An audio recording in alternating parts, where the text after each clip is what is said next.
Bueno, hay varios temas que queremos analizar de la contingencia del debate en nuestro país por estos días.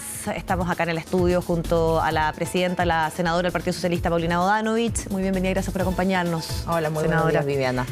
Bueno, usted, al igual que muchos, ha sido bien duro en cuestionar un poco lo que fue la filtración de este audio, pero más allá del hecho es como por el clima que se genera, la pérdida de las confianzas. Usted señalaba que al final también después tener que estar haciendo esta serie de protocolos cuando se debiese entender esto como un cierto mínimo. Hay otros que incluso hasta han hecho un debate, si había un interés, si era privado, ¿cómo ve? Y en qué, además, condición queda el tema que se estaba analizando ahí, ¿no? Que es la situación en la macrozona sur, que se ha recrudecido además en estas últimas jornadas. Bueno, permanentemente nosotros estamos como presidente de partido, los parlamentarios, los gobernadores, alcaldes, en fin, los actores políticos estamos reclamando mayor diálogo. A la autoridad pedimos también que exista esta transversalidad en la toma de decisiones, que se nos escuche, poder dar opiniones, pero eso también exige que seamos capaces de mantener las conversaciones en privado. Y no lo digo solo por la filtración, Viviana, porque la verdad es que se ha hecho costumbre que tras las reuniones de comité político, de los partidos, se filtren textuales las citas de lo que uno dice o no dice dentro. Afortunadamente esto ha cesado después de este año, digamos, pero en un momento se hizo habitual. Y cuando uno pierde esa capacidad de confiar en el otro, bueno, es difícil poder construir alternativas políticas, de manera tal que, y esto ya creo que llega a lo máximo con lo que señala el diputado Mellado, porque él dijo, llegué tarde y no escuché que no había que grabar. Pero a mí me parece que es algo tan evidente que, aunque no lo hubieran dicho, es evidente que uno no va a una conversación con el presidente de la República para divulgarla. No solo grabarla, sino que lo que se habla en esa reunión también es privado, porque también el tema es muy delicado.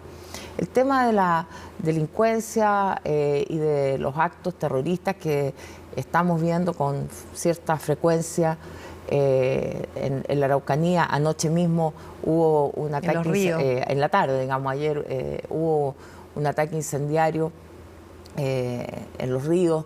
En fin, hace que nos debiéramos preocupar del tema de fondo, que es cómo enfrentamos esto, cómo buscamos soluciones que no pasan solo por las reformas de las leyes, subir penas o esto que se hace una polémica de si se va a interponer querella por ley antiterrorista o no.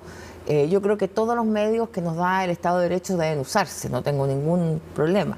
Sí creo que la ley antiterrorista hay que modificarla urgentemente. Claro, que es un debate que se pidió ahí, se dio a conocer un plazo de 30 días, en los cuales se incluye también a todos los poderes del Estado. Pero antes quisiera preguntarle, porque en cuanto a estas últimas acciones en la región de Los Ríos, el diputado Ilavaca, que es del Partido Socialista, dice que debe existir un estado de excepción, que lo vienen pidiendo hace mucho tiempo. ¿Es algo que debiese analizar el gobierno, a su parecer?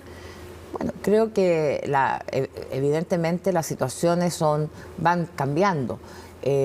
Cuando vemos que hay ataques que coinciden también con una época del año, aquí a mí me gustaría saber, no saberlo públicamente, sino que cuál es la acción que está haciendo la ANI, por ejemplo. Creo que es bien importante que frente a este tipo de delitos no solamente reaccionemos militarizando, que me parece que en este caso ha dado buen resultado en la Araucanía, el hecho de tener a las Fuerzas Armadas desplegadas, lo que es bastante anómalo, tener Fuerzas Armadas desplegadas por más de un año, también para las propias funcionarios que están allá. Hemos visto reportajes, no en las mejores condiciones. Creo que también hay que replantearse cómo esto se va volviendo permanente. A mí no me gusta que un estado de excepción, que su nombre indica que es de excepción, se vuelva permanente, porque tiene aparejado restricción de garantías constitucionales, pero también tiene un desgaste para el sistema, porque esos funcionarios que están desplegados ahí dejan de poder estar desplegados en otras actividades, de manera tal que aquí hay una responsabilidad primitiva que es de las policías. y particularmente de Carabineros. Y de las investigaciones, porque ese es otro de los grandes temas que se percibe que hay fallas, porque muchas veces, más allá de las acciones reivindicativas, entiendo que aquí también se ha comunicado respecto a un grupo que dice que reivindica esta acción, es un comunicado que se ha dado a conocer señalando precisamente que son, lo que dice acá, son territorios... dice que hay una inversión capitalista, claro, hay una reivindicación, podríamos decir, del espacio. Lo que entendemos en esto, vamos a chequear obviamente para tener la certeza de quiénes son los grupos que se han reivindicado este hecho, pero el tema es que ahora hay un parlamentario del propio oficialismo también que está solicitando esta medida. Por eso digo yo que las medidas, y semanalmente se hace una evaluación de lo que significa este despliegue territorial de las Fuerzas Armadas, del efecto que está produciendo.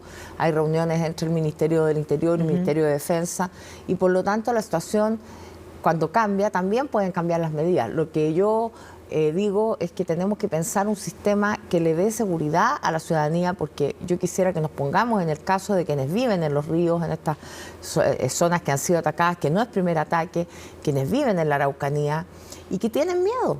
Porque no es una sensación de inseguridad, no es una sensación. Hay un clima que no viene de un año ni de dos, es un tema que se ha prolongado por demasiados años.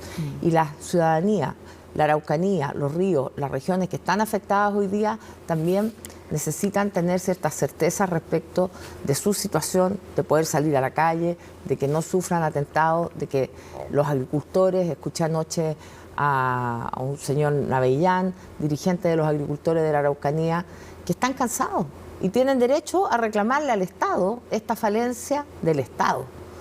Entonces, si se estudia esta semana y se determina que es necesario extender el estado de emergencia, me parece adecuado. Ya que el debate debiese darse de alguna manera. Yo creo que hay que darlo porque la realidad es cambiante, y también se puede levantar el estado de excepción en algunas partes, el despliegue internamente dentro de la región, cuántos funcionarios están movilizados, todo eso lo ve el Ministerio de Defensa conjunto con el Ministerio del Interior, y puede haber una reestructuración que le dé tranquilidad también a ciertos sectores de la región de los ríos y territorios donde antes esto no ocurría y que ahora se están sumando. Senadora, esto además en una semana donde el 21 de junio, el miércoles que viene, comenzaría esta Comisión por la Paz y el Entendimiento, que es algo que de alguna manera también se esbozó en la cuenta pública. Lo que se busca es un trabajo más permanente, sentar ciertas bases y también ciertos puntos comunes.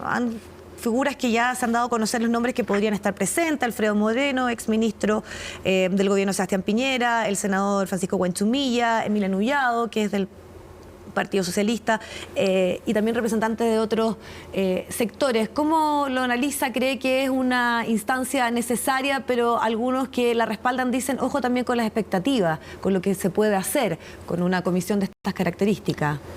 Yo creo que siempre es buena una instancia de diálogo y de conversación y ver transparentar cuáles son las peticiones y cuáles son las posibles soluciones. Estos reclamos de tierras ancestrales, efectivamente, todo aquello eran tierras originalmente del pueblo mapuche, no lo podemos discutir. Ahora, ¿cuántas posibilidades? Y lo mencionó y lo ha dicho el presidente de la República, que no es posible tampoco hacer una entrega de todas las tierras ancestrales, devolverlas, porque hay ciudades, hay evidentemente otra realidad. Entonces hay que ver hasta qué punto se puede avanzar. Por lo tanto, esas expectativas hay que aterrizarlas. Hay muchas comisiones que se han hecho. El mismo Alfredo Moreno trabajó cuando fue ministro de Desarrollo Social bastante, ha seguido trabajando, de hecho hace unos meses, 6 meses más o menos, o 4, no sé, hubo una reunión grande de 2.000 personas en la Araucanía que él organizó, de distintos actores sociales, que es una cosa que es muy buena, pero finalmente la comisión que funcionó antes con la presidenta Bachelet, con el obispo Vargas, que la dirigió y que hizo un diagnóstico. Entonces yo pediría que esta nueva comisión tome esos trabajos. Recoge esos trabajos ya que hechos. los recoja, porque los diagnósticos están hechos.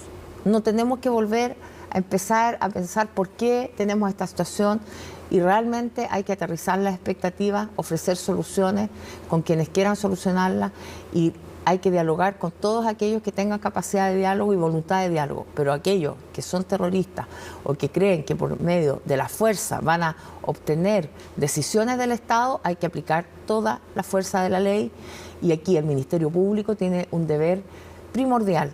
Hay que buscar la fórmula de que los fiscales de la Araucanía también tengan un respaldo ellos.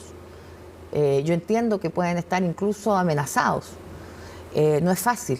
Esto no solo ha ocurrido en Chile, en otros países, en España, la ETA, hubo que hacer un sistema a favor de los fiscales, porque los fiscales también son personas, tienen familia, son amenazados, y eso se sabe, pero se calla. Senador, usted habla de terrorismo, y es algo que también se ha hecho como una posición del gobierno en esta reunión. Uno de los detalles precisamente que se abordó fue decir que no había complejos por parte del gobierno de Gabriel Boric de asumirlo así. Hay una exigencia de 30 días para analizar el tema, incluido el Ministerio Público, todos los poderes del Estado. Eso cambia un poco también, podríamos decir, la forma en que se va a enfrentar la situación con quienes no estén por este tipo de instancia o este tipo de fórmulas de diálogo, sino más bien en reivindicar estas acciones.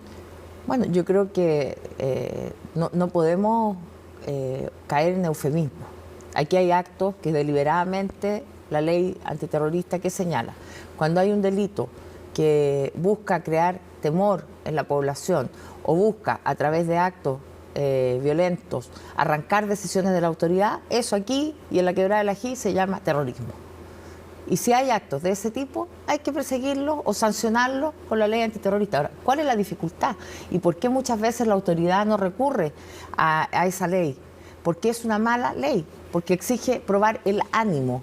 Es decir, yo tengo que probar que quemar 13 camiones, como ocurrió ayer en Los Ríos, tiene un ánimo terrorista, cuando resulta bastante evidente que lo es. Entonces, cuando se habla de cambiar la ley antiterrorista, yo coincido en que hay que poner un catálogo de delitos objetivos, volar una línea de tren, ponerle una bomba a un puente, como ocurrió la semana pasada la infraestructura en Itata, crítica, como también lo entendemos. Quemar 13 camiones, para mí es bastante evidente que son acciones que buscan causar terror en la población o buscan arrancar decisiones de la autoridad. Senadora, y ahora ya hemos escuchado como un consenso, de hecho, de algunas figuras también de la derecha decir de que efectivamente es ineficaz, no ha dado los resultados óptimos, de repente también hay que estar respondiendo a tribunales internacionales, pero recién conversábamos con un diputado de la Araucanía, diputado de la UDI, Henry Leal, que decía, bueno, pero no sé si tenemos 30 días, como que ya hay un diagnóstico, hay ciertas cosas, hay ciertos proyectos también en discusión, como pongámosle mayor celeridad, y eso depende del Ejecutivo. ¿Qué le parece? Porque esa parece que va a ser una posición que se va a tomar a partir de estos últimos hechos en Chile Vamos. Lo que pasa es que una ley, para que sea una buena ley, tiene que tener un periodo de discusión. Y además, nosotros en el gobierno de la presidenta Bachelet hicimos un proyecto de ley antiterrorista que fue muy criticado en el Congreso, se discutió en la Comisión de Constitución, yo era la jefa de la División Jurídica de Justicia, era un proyecto preparado por el Ministerio del Interior, pero que fue muy discutido porque finalmente lo que se decía ahí en la comisión era que no solucionaba del todo el problema de la actual ley. Entonces, hagamos una ley que solucione el problema, que haga un catálogo objetivo de delitos, que por supuesto también deje abierta la posibilidad a que sean los tribunales los que determinen si hay otros delitos u otros actos que puedan ser calificados de terroristas, pero sí me parece que para que esa ley sea eficaz no solamente tiene que aumentar penas, tiene que darle más facultades al Ministerio Público, a las policías, tiene que haber posibilidad de tener algún tipo de agentes reveladores, agentes que sirvan también para la inteligencia, porque de otra manera no se va a poder lograr encontrar quiénes son quienes están detrás de estos delitos tan graves que afectan la paz social y donde el Estado, a mí me parece que por demasiados años ha estado bastante ausente. Senadora, hay una entrevista larga hoy del expresidente Sebastián Piñera en el diario El Mercurio, aborda varios temas y también esto en el contexto de la conmemoración de los 50 años del golpe de Estado. Y él dice, el gobierno de Allende no respetó los principios de la democracia. Usted como presidenta del Partido Socialista, ¿qué le parece esa declaración? Mira, el tono de la entrevista del presidente Piñera, del expresidente Piñera, me parece curioso. sé que hay una voluntad del Mercurio de entrevistar a todos los expresidentes, pero uno espera de los expresidentes una visión de Estado, una visión también desde lo personal, como la experiencia que tuvo particularmente él, que ha sido 2 veces presidente de la República, y un poco con más altura. Yo creo que salir a pegar a la canilla en una entrevista, que es el tono que yo leo de esa entrevista, no me parece. El presidente Allende fue un demócrata y tanto que murió en La Moneda defendiendo la Constitución. Entonces, en el marco de los 50 años, cuando hemos escuchado brutalidades tan grandes como que Pinochet fue un estadista, yo creo que es obligación de todos, y no solo del Partido Socialista, reivindicar el valor de la democracia. Eso espero yo de un expresidente, reivindicar el valor de la democracia. En el caso del presidente Allende, él fue un caso mundial y por eso es admirado en tantas partes del mundo donde hay plazas, calles, jardines infantiles con su nombre, porque la vía chilena al socialismo no fue más que una anomalía histórica. La vía chilena al socialismo era llevar al gobierno un partido socialista por la vía democrática. Por lo tanto, me quedo con eso y espero que el tono de esa entrevista, también los asesores del presidente Piñera le puedan decir que no es el tono. ¿Y ese tono usted siente que además también en relación a este tema cambia de hablar de los cómplices pasivos a esta declaración? Es que mira, si uno lee la entrevista, ¿qué ve? Ve crítica, ve, como digo, el golpe chico a la canilla. No veo una propuesta de país, veo mucho más un Piñera candidato que un Piñera estadista o expresidente. ¿Usted cree que tiene intenciones? Bueno, vaya que lo descarta siempre. O sea, yo lo leo y lo veo en un tono mucho más coyuntural que un tono de análisis sobre, no solo sobre los 50 años del golpe de Estado, donde yo esperaría que transversalmente haya una valoración de la democracia, haya una condena a la violación de los derechos humanos, tal como lo hizo hace un par de días atrás el almirante de la Maza, comandante en jefe de la Armada, Isla 12, a quien conozco y valoro muchísimo lo que él ha hecho, porque sé lo difícil que es el acto que él ha tenido, de valentía, de reconocer las violaciones de los derechos humanos, de estar con las familias. Fue un acto muy emotivo. He tenido oportunidad de hablar con distintas personas que estuvieron en Isla Dawson, víctimas, familiares, nietos, por ejemplo, los nietos de José Toá estuvieron ahí, y creo que ese encuentro intergeneracional de reconocimiento y valoración por los derechos humanos, yo quisiera que no fuera solo de la izquierda o de la centroizquierda, que fuera también de la derecha, y que todas y todos, a 50 años del golpe de Estado, valoremos la democracia y defendamos los derechos humanos. Senadora,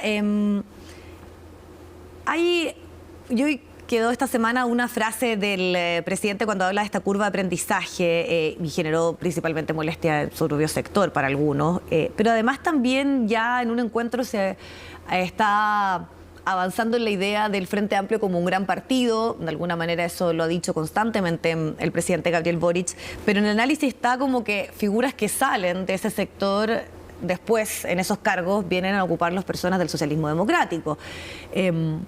¿Cómo analiza todo ese debate, y ese debate sobre todo que mira un poco cómo se van a enfrentar los próximos procesos eleccionarios? ¿Qué va a ser el socialismo democrático? También hay una discusión de que otros partidos formen una gran fuerza, el PPD, el Partido Liberal, están como los dos, podríamos decir, conglomerados un poco en ese debate, ¿no? Mira, nosotros ayer tuvimos como Partido Socialista un encuentro pleno del Comité Central, 110 miembros de nuestro Comité Central de todas las regiones. Estuvimos durante todo el día prácticamente conversando y dialogando acerca de la coyuntura, del futuro, entre otras cosas, de lo que planteas tú, de cómo nos vamos digamos, a organizar, y también de lo que son los eventos electorales próximos, que son primero el plebiscito de diciembre, el plebiscito salía, claro, y en segundo lugar las parlamentarias del próximo año. Entonces, lo primero que quiero decir que la alianza de gobierno, ambas coaliciones, ya esa distinción de las coaliciones no está vigente. Y no está vigente porque la verdad es que nosotros estamos funcionando como una alianza. Nos estamos reuniendo, estamos tomando decisiones, estamos coordinados para el accionar político y por lo tanto la distinción entre socialismo democrático y Apruebo Dignidad no está vigente en lo cotidiano. Eso no quiere decir que las 10 u 11 fuerzas políticas del gobierno seamos todas iguales. Evidentemente tenemos diferencias, tenemos un pasado común en algunos casos, en otros casos tenemos una proyección de futuro, pero esa discusión nosotros ayer como Partido Socialista resolvimos ponerla hoy día como tema, pero no para resolverla en lo inmediato, precisamente por lo que dices tú, Viviana, porque hay mucho discusión en otros partidos, está el tema de si se pueden hacer federaciones, hay una ley que se ha propuesto por el Partido Radical, está el umbral en la nueva Constitución, y la verdad es que nosotros más que estar pensando en cómo nos organizamos y cómo rendimos, entre comillas, mejor electoralmente, hoy día es el tema de la responsabilidad política y el tema de la unidad. Así lo definimos ayer en nuestro Comité Central, ese es el compromiso del Partido Socialista de Chile, actuar con responsabilidad, y ahí tomo lo que dices tú de si hay figuras que aparecen de pronto es porque el presidente recurre a ellas, no es porque nosotros andemos con una maleta de currículum poniendo nombres, sino porque el presidente ha pedido ese apoyo y nosotros como partido o como fuerza de gobierno vamos a estar siempre disponibles independientemente de si es socialista, de si es DRD, no sé, creo que hay que buscar las mejores gentes porque no tenemos posibilidad de cometer errores y menos en temas tan sensibles, importantes y fundamentales como es la salud. Senadora, le agradecemos el tiempo y la posibilidad de abordar todos estos temas. Muchas gracias. Muchas gracias, muy buenas.